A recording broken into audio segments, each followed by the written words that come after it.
Slow Night Sleepy Classic Stories. Hello.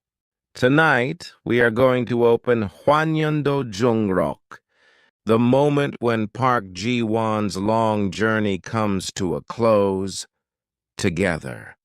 The title might feel a bit difficult, but if I explain it simply, it means a record of the way back to Yanjing or Beijing.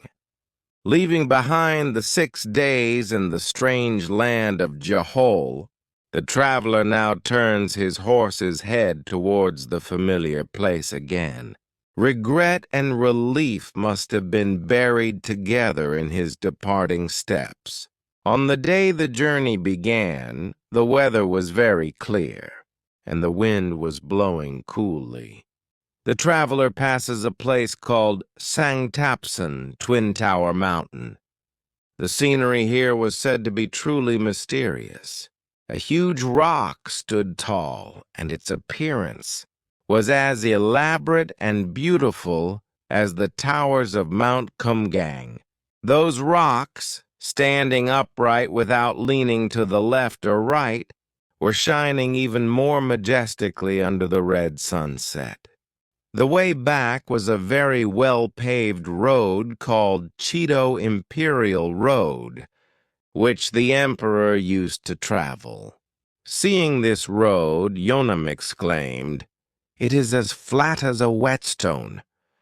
It was not a bumpy dirt road, but a road like silk that countless people had painstakingly paved.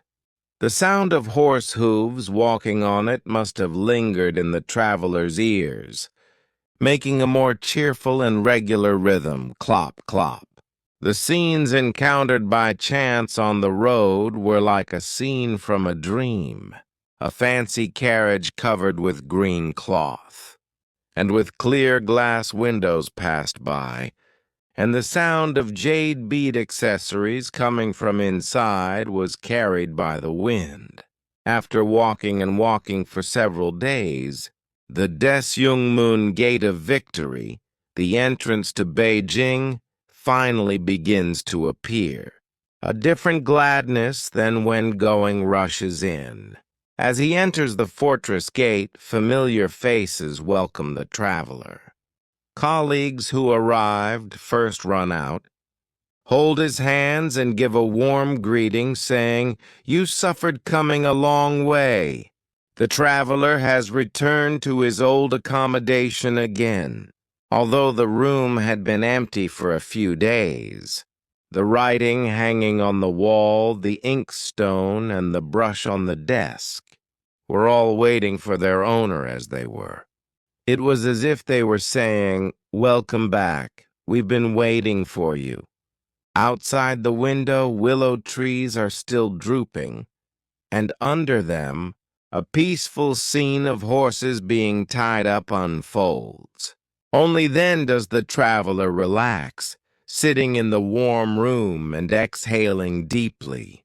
A very deep and cozy comfort which only those who have returned from a long journey can feel must have embraced him. Now you also become a traveler who has returned home after a long trip. In the most familiar and comfortable blanket, you lay down all the fatigue of the day and rest, because it is a truly happy thing to have a place to return to. Tonight I hope you fall into a deep sleep with a more comfortable and reassured heart than ever. Good night.